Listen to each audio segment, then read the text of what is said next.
Today, we're diving into an important topic: star schema versus Snowflake schema in Power BI.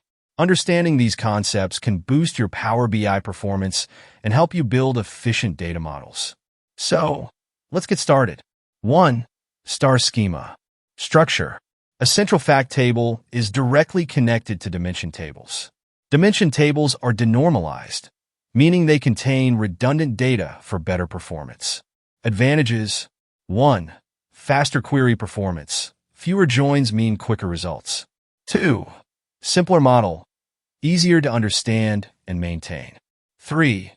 Best suited for Power BI's VertiPack engine, optimized for columnar storage. Example: imagine a sales dataset. Fact table: sales date, product ID, customer ID, sales amount. Dimension tables: date, product, customer, region. All dimensions are directly connected to the fact table. 2. Snowflake schema. Structure. The fact table is connected to normalized dimension tables. Dimension tables are further split into subdimensions, reducing redundancy. Advantages: 1. Less storage needed, reduces data duplication. 2. Maintains data integrity, avoids redundancy. 3. Better suited for OLAP systems where normalization is preferred. Example: expanding on the star schema example. Fact table: sales date, product ID, customer ID, sales amount. Dimension tables: product category, customer region. Date, fiscal calendar.